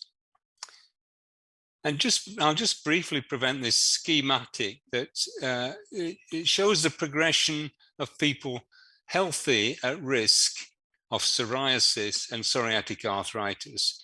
And we already know that there are genetic and environmental triggers for conversion from both healthy at risk to psoriasis and from psoriasis to psoriatic arthritis. But really, we want to start picking up these people with psoriasis who are going to develop psoriatic arthritis before they develop the psoriatic arthritis. And it would be really nice to have a biomarker to do that. What we do currently is we screen here. We're screening people with psoriasis who've actually already developed psoriatic arthritis. And some people would argue it's already too late at that point. And how do we do this? There's a number of methods, but the commonest is the use of screening instruments.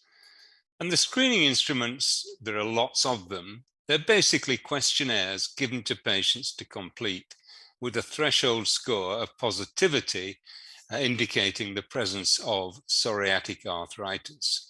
And as I say, there are at least 8. There's just a selection here. We prefer the PEST in Leeds. That's where we developed it. There are only 5 questions, and there's this little mannequin as well. This is the Leeds just in bigger. So there, as I say, there are just 5 simple questions the patient answers yes or no to. If they score yes for 3 of these questions, they have a positive PEST screening tool. And the mannequin is just for guidance as to which joints are causing the most problem. So which of these screening questionnaires is best to use? Well, the jury is still out. We've done a head-to-head study of 3 of them, the PACE, the Topaz, and the PEST. This was called a contest study. This was done in dermatology secondary care clinics in the United Kingdom. And every patient coming through the door, if they didn't already have psoriatic arthritis, were given these questionnaires.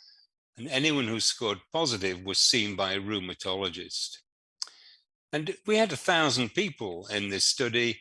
At the end of the day, we examined 200 of them because they scored positive, and we found just under 50 people with new diagnosis of psoriatic arthritis. So how did the screening questionnaires compare? We compared the Topaz, the PACE, and the PEST. This is the vital statistic on the bottom line, the area under the receiver operating curve. And essentially, although the PEST was best, there is no statistical significant difference between the three questionnaires. And you notice that sensitivities are pretty much the same, but specificities were very much poorer than the sensitivities, and similar across the questionnaires. So we concluded that there's probably little difference between the screening tools, that we slightly overestimated the sensitivity and underestimated the specificity. Because such low specificity, what this means is that the questionnaires are picking up a lot of other rheumatological diagnoses.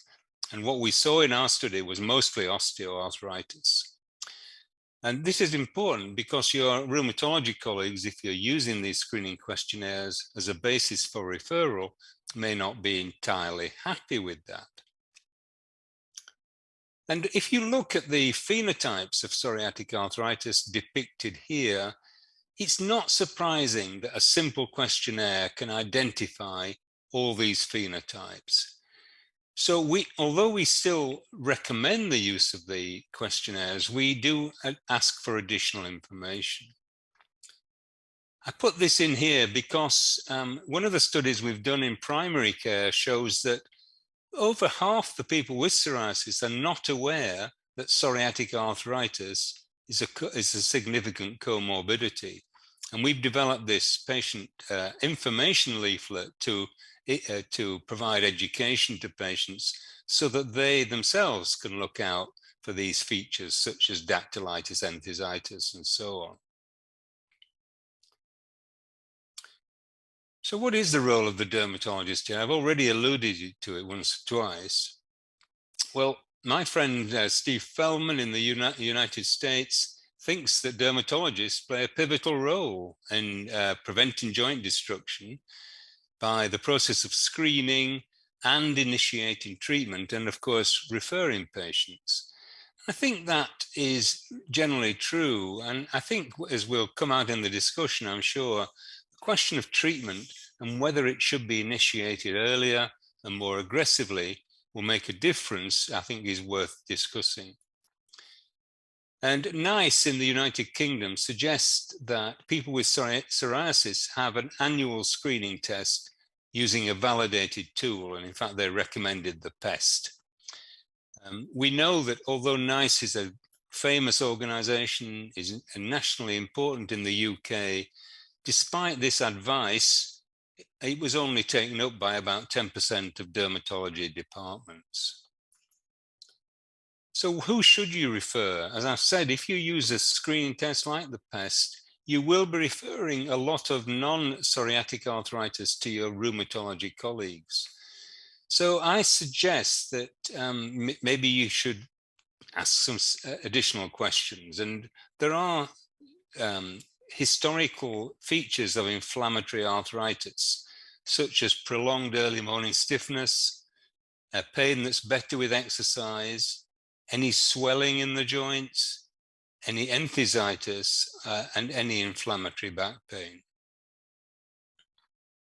Enthesitis is a very important feature, as I've said, but I don't expect my dermatology colleagues to be looking at every enthesis in the body. But I do think it's worth looking at this one. This is the major enthesis of the body at the heel, the Achilles tendon insertion. Palpating and looking at it for swelling and tenderness, I think, is an important part. It takes 2 seconds to do. And similarly with dactylitis, it takes 3 seconds to look at the hands and feet. If you've got a big fat sausage-like toe, as you'll see here, it's a giveaway. And if your patient has scored pest positive, you look at the foot, you see this, then there is no doubt about the diagnosis.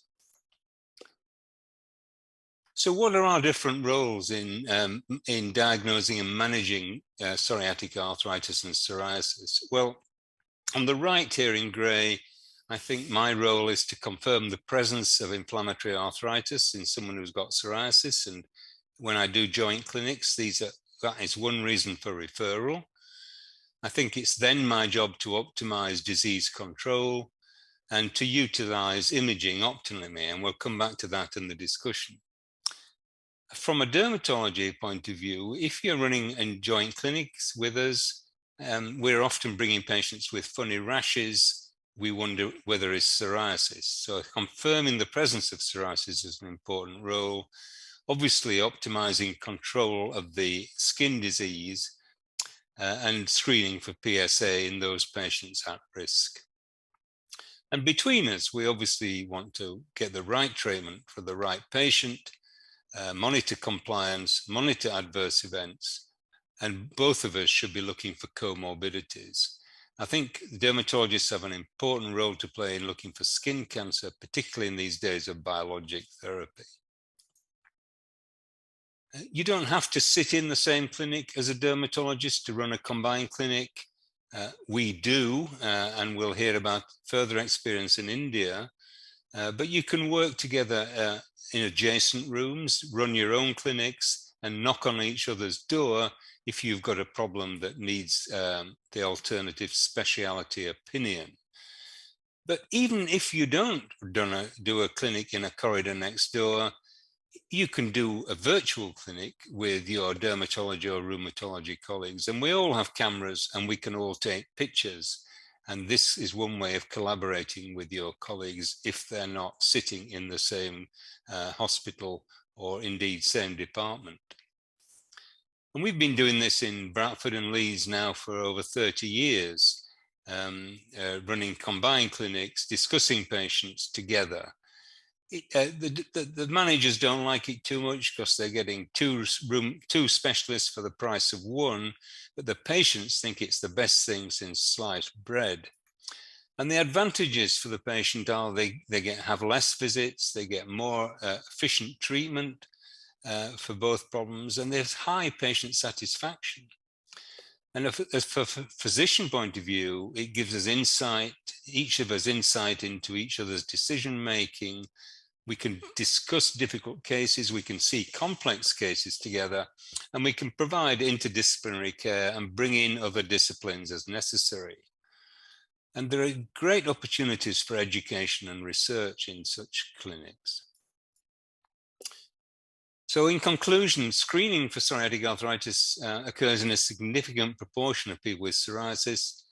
And many patients with psoriatic arthritis remain unrecognized. About half the cases that we pick up, they've already got the disease, but they didn't know it. They don't know they've got psoriatic arthritis. So that's recognizing it after it's applied. It would be great to recognize before it occurs. And there, as I said, there's ongoing work to do this within GRAPPA and other consortia. We have simple screening tools. They're not ideal, but they're better than nothing.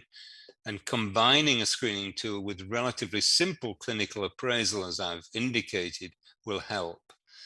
And we should continue to have collaborative working if we can. So I'm now going to open this up to my co-discussants, Dr. Ankan Gupta, who's an associate professor in Vellore, whose interests are in dermatopathology, immunology, therapeutics, and education, and also part of the Vellore team, Dr. Ashish Matthew, associate professor of clinical immunology and rheumatology, whose interests are, of course, psoriatic disease, imaging, and education. And we're going to start the discussion with Dr. Gupta and Dr. Matthew, but we would invite questions from the audience. And I know that you've already been a good audience and enabled questions to come in. So I invite you to continue to do that. So if I can ask Dr. Gupta and Dr. Matthew what their experience of working in a combined clinic situation is in Vellore over the last few years.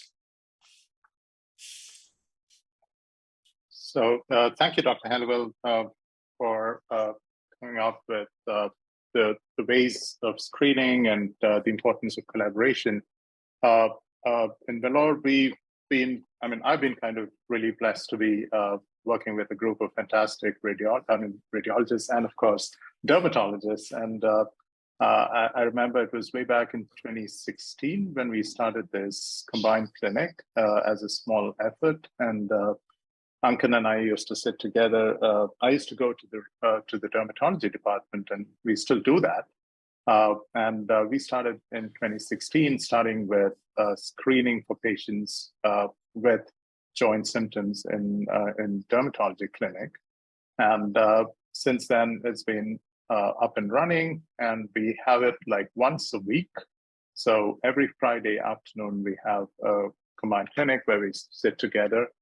So initially, we started off with both of us, Ankan and I used to sit in the same room, and then the patient used to be at the center of the attention. And I think what we've learned over the past few years is, right from the patient's perspective, really, the one thing what I understand is that patients really feel important when you discuss the disease solely in a clinic, which is meant for these patients alone. And then they are more open for questions. And for me, the main thing was how to screen for early arthritis. And that has led to, in fact, physicians also being trained on how to picking them early and how to refer patients at the earliest. I'd like to hear Ankan's comments as well on the same. Good evening, ladies and gentlemen. Thank you, Dr. Halliwell. Continuing from there, from the patient's perspective, one thing which I have noticed patients liking is the discussion happens in front of them, and the decision making also happens in front of them, where they are open to asking questions and putting their inputs also. The other thing is, as a physician, I've seen Dr. Ashish examining patients, and the little maneuvers a dermatologist should know. I've picked up those maneuvers just observing him, and that has helped me screen my patients independently and identify psoriasis more often. I mean, psoriatic arthritis more often, beg your pardon. So do you use a screening questionnaire in your clinic, and if so, which one? So we are now using Topaz 2 questionnaire. This is what Dr. Ashish brought after he was in Toronto. So now at the moment, we've been using the Topaz 2 questionnaire. And is this translated in accordingly, or do you use it in English? I mean, it's not. We have a person who sits with the patient and helps them fill the form, because the kind of patients we deal with, it's difficult for them to judge what is being asked, and having somebody with some medical background helps them fill the questionnaire. I mean, obviously, you can't see as many patients in a session if you're doing, well, first of all, they're complicated and they have dual pathology. So how does your hospital feel about you doing this combined clinic once a week? Because presumably you're not getting as much throughput from that, are they? Yeah, I agree. I think I'm just happy to hear what you did mention about the Leeds experience, where the overall hospital management is not really happy to let go of two specialists for one patient. But I think it's been really the administration has been really supportive there. especially I should really thank the dermatology head of the department when we started it. And she was the one who gave us space. And I'm still happy to go there once a week. And but I think having said that, I think one of the major concerns, or rather one of the good things I should say, is when you screen the patients using questionnaires, most of them do come up with it's just the pain, which is the most important question. I mean, do you have pain? Do you have swelling? But it really takes a while, even for me, to kind of tease out what is osteoarthritis and what is really psoriatic arthritis. And that has been kind of a bit of a challenging thing, especially when most of these patients have just knee pain, and presumably because of their obese nature, most of them are obese, and then they do have, and most of them are mechanical workers who come to the institutes, and it's a bit of a task to get radiographs, and then probably we have to extend to other other specialties as well. So I think that's where the challenge comes in. Yes, I agree. Let's come back to this thorny question of whether, if you treat psoriasis earlier, you can prevent psoriatic arthritis. I know that there's some emerging evidence of that. There's observational evidence that people started on a biologic are less likely to develop psoriatic arthritis. How do you take this? Do you put this into practice in your combined clinic? Do you take patients with high risk factors for developing PSA and treat them more aggressively? So, I mean, there is a lot of literature on this. Most of it supports the fact that patients with high risk for psoriatic arthritis need to be treated aggressively when they just have the skin disease. And there's a paper which is contrary to that as well. But I mean, there was this debate at this year's GRAPPA where they found, and mostly, I mean, everyone agreed that the paper which was the contrary, which had the contrary evidence, had epidemiological flaws. So, I mean, that makes, the most data at the moment supports the fact that treating them aggressively does help in prevention of getting them develop arthritis. Also, with all the adverse effects these drugs have, to be sure of this fact and then implement it. I mean, I don't think I make a judgment just based on the fact that they may develop arthritis. It's just that whatever the level of inflammation is and whatever the target we've set up with the patient in discussion with, that target should be achieved with the medicine we're choosing, whether it's a topical medicine or a systemic, and within the systemic, whether it's a biological or the traditional agent. Yeah, I think I just have a different take on that, because generally, for me, it's any inflammation has to be treated. So psoriasis at any level has to be treated. Most, maybe 95% of the patients are just on methotrexate, and they really can't go beyond to a biologic. And that's when this issue of this question, in fact, of are we really preventing PSA by treating them aggressively? Yes, any psoriasis, for that matter, has to be treated aggressively, essentially to get rid of the inflammatory lesions and to inflammation overall. Considering the enormous amount of comorbidities they have, and the added inflammation that just comes along with it. You did mention about the paper by Gisanti and colleagues in which they did screen with ultrasound. So imaging can be utilized in a good way, but nobody knows the answer as to who are the patients who would really develop. We had a paper on MRI with similar kind of patient psoriasis patients, and a significant number of them did show inflammation in MRIs. Now the question is that enough? So we need to have a long-term follow-up of these patients, and like what you mentioned, the time point at which we see the patient, are we really seeing them? Have we really crossed the biomarker period and come into the clinical aspect of seeing these patients for development of psoriatic arthritis. Certainly, I believe in the class of at risk for PSA, but the question of how intensively, now when you treat, the question is how do you monitor them for development of PSA? So these questions are still really unanswered, and so I think that we still have scope for improvement there. Yes, I would agree. And in fact, for us in the collaborative clinic that we run, the most difficult patients are those who are referred with new onset joint symptoms who are already taking biologic treatment for their psoriasis. So this is like, it shouldn't happen, but it does happen, and it's not uncommon. And there was a series published from Italy about 4 years ago of over 200 patients who developed psoriatic arthritis while taking a biologic.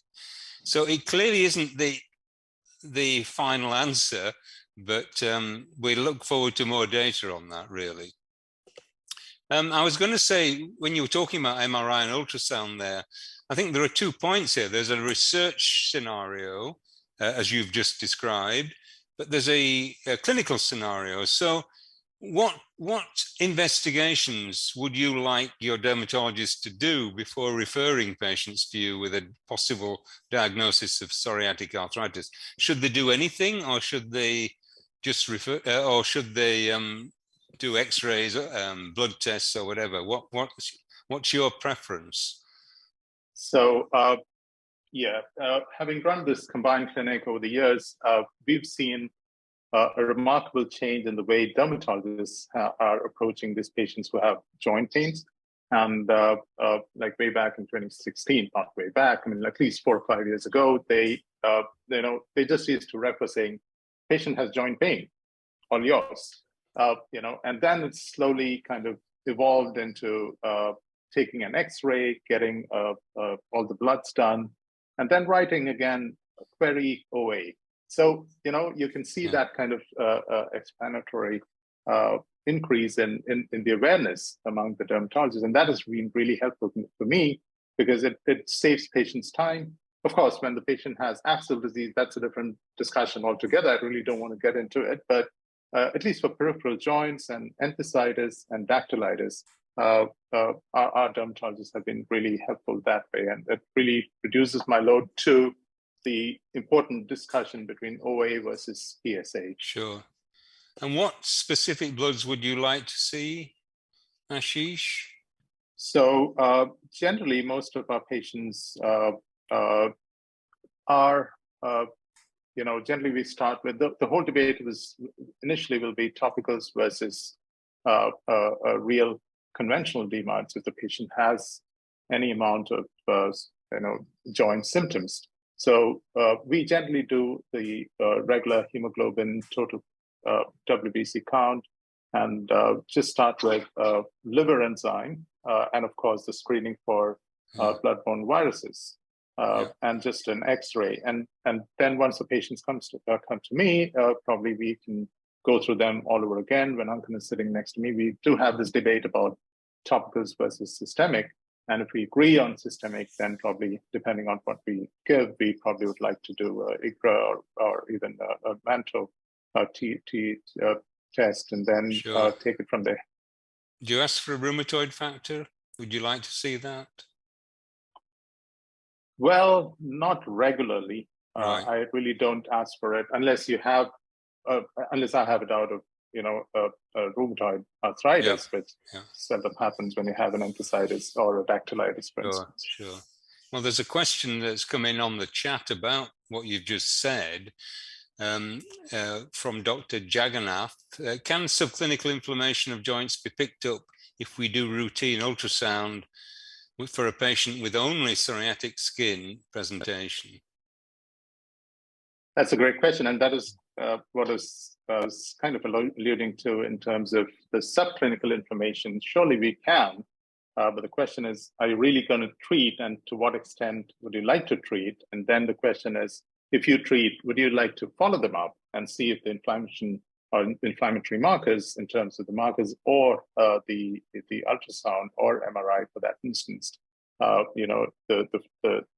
the findings in the imaging to revert back to normal. So I really don't, insist on that, because I remember Ankan used to do a lot of these skin ultrasounds. Ankan, would you like to share your experience with that? Because you used to do, I remember that. That's the high frequency ultrasound, just to look at some of the skin lesions, not for psoriasis per se. So okay. It's not really. Yeah, so initially we did have a discussion on that as well. Probably it didn't take off, but I think I wouldn't be inclined to treat a subclinical inflammation unless there are clinical findings. Yeah. Well, Dr. Jagannath asked another question about, which is probably relevant for your locality, that if a patient can't afford a biologic, but if he's got active psoriasis and you think he's got clinical enthesitis, what's the best option for this patient? I mean, it's between Primalast, Methotrexate, and cyclosporin, and Methotrexate is generally the drug we go to, and Primalast in patients where Methotrexate cannot be given. And there is some trial evidence that Primalast and Methotrexate can help enthesitis. So you'd feel reasonably confident about using that combination, I guess. I just wanted to ask you both, how do you feel about pure enthesial disease? So I know it's difficult for my dermatology colleagues in Leeds to get their head around this, if you like, because if you start squeezing people's entheses, they're going to be painful. And they can be painful for lots of reasons. And as you both know, ultrasound doesn't always correlate with clinical enthesitis. So how would you advise your dermatology colleagues to assess enthesitis, if at all? I just said in that lecture that I thought the Achilles was probably the only reliable site. Do you advise looking at around the elbow, the knee, and so on? Yeah, that's a great question. As much as I like or love enthesitis for that matter, the question is, like, when we press these entheses, are we really looking at inflammatory enthesitis, or it could be mechanical as well? For instance, Achilles tendon, most of them would be obese. I mean, that's one part of it. The other part is the chronic pain, which most of the women do have. And recently, I'm just reminded of one of our patients who just came with multiple sites, enthesitis at multiple, wherever I press, she'll be like, she'll just jump off. And then I sent that patient for ultrasound, and turned out that none of these were inflamed. So that's the role. So we do have patients who just come with maybe a little bit of a knee pain and enormous number of enthesic sites, which are tender. Now, I think that's where we really need to direct imaging into this whole conundrum of how to differentiate enthesitis versus mechanical. And clinically, if you were to ask me, probably elbow, which again is one of the common sites of enthesitis, and perhaps the knee, or any other site other than probably the ankle region, which could be because of mechanics as well. So I'll have a low threshold for all the other sites and probably send them for an ultrasound screening. Well, it's really great to see your collaborative work that you're doing in Vellore, and I do hope that other dermatologists and rheumatologists who are listening to us, and I gather there are over 300 of you, are able to be inspired by Dr. Matthew and Dr. Ankan Gupta to work together in this way. And as you can see, it has many benefits, not only for yourselves, but for the patients as well, who get a better deal, an earlier diagnosis, a treatment that's more judged better on their disease manifestations, their phenotype. And of course, it's also useful from an educational and teaching point of view. So thank you both for that. I'm conscious of the time, and I think I should now pass back to either Sarabi or Rashimi to do some concluding remarks, and I'll probably join in on that as well. Thank you again. Thank you, Dr. Hellerbaum. Thank you. Thank you, Professor Helliwell, Dr. Ashish, and Dr. Ankan for enriching us with this rheumatologist standpoint. And at least for those who are working in institutes or maybe have rheumatologist friends, I think collaboration is the need of the hour. So thank you all for opening up this avenue for all of us. I would like to thank all our speakers and panelists for joining us today with some wonderful, enlightening lectures and discussions. And a big thank you to all our attendees as well for joining us on this Sunday. I now invite Dr. Rashmi Sarkar and Professor Helliwell, if you could please come back to give their closing remarks and conclude the CME. Thank you. Thank you so much, Surabhi. And thank you so much, Dr. Amit, Dr. Philip Helliwell, as well as Dr. Hawkes, for these very informative sessions, and all our Indian panelists. You've all done a very great job on that panel. I was happy to see that there were just so many questions. Excuse my throat, you know, I'm down with laryngitis. There were just so many questions coming from the audience. And I'm sure that this must have been very informative, this knowledge sharing between India and between GRAPPA. Now, I think this is a good example as to what collaborations can do. And for that, I'm very thankful that GRAPPA reached out to us before we could reach out to them. We are planning to do it this whole year. But because they had reached out quickly, we were able to put in that extra bit more in this program. As you can see that almost everything is done well symmetrically and really looks professional. I think a very important point that has been brought about in this webinar is that, yes, dermatologists and rheumatologists do need to work hand in hand in order to make the patient much better. We are doing it in some way. We do refer the patients, or the patients are referred back to us, but perhaps having a clinic where a rheumatologist is brought in, or vice versa, is a very good example of doing things in a more elaborate way. So I think maybe that is one good take-home message. All the speakers, I think, have brought in very important points, especially the small molecules in India, where I think there's a lot of interest. We have started using them a lot more than we did before. Tofacitinib and especially Primalast. But the message is there that we have to be careful, even when we have too much of a good thing. And that is Primalast. Biologicals, we have some experience, but people should not be so much afraid of using them. Of course, the side effect profile is very important, and we have to screen the patients. So I think these are some of the important take-home messages which are there. And I look forward to more collaboration. As we've already talked with Philip and Amit, I think we can work more around the Psoriasis Day, the International Psoriasis Day that will be there. We could do something around that time. We can also have some more collaborations in the form of research, or maybe writing up, papers, something that we have been doing quite well with IADVIL. And anyway, we are going to be very much in touch. I hope all the IADVIL members have enjoyed this session as much as I did. And now I'm going to once again turn it over to Philip. Thank you very much. And I echo everything you've said, Rashmi. It's been a great session.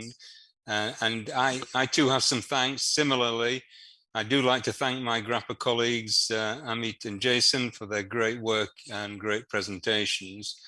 And especially, I'd like to thank you and Surabhi for enabling this meeting and doing all the hard work in putting it together, because it was you that were the main driving forces for this. But it's been great to work with you and with the IADVL, and I hope we've got some good messages across to your audience this evening. The audience has been great as well. There have been good questions, and I thought we gave each of the topics a good discussion. So I'd like to see any feedback that the audience might have. If you want to put any through the chat or the usual channels, that would be great.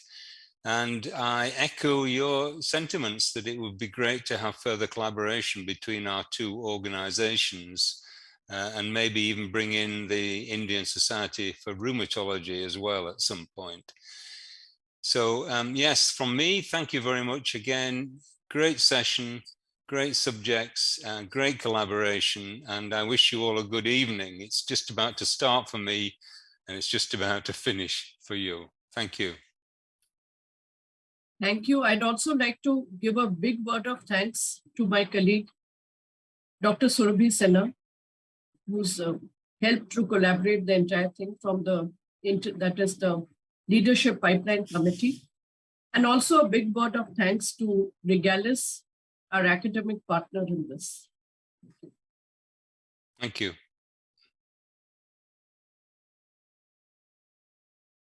Okay, bye. Thank you all.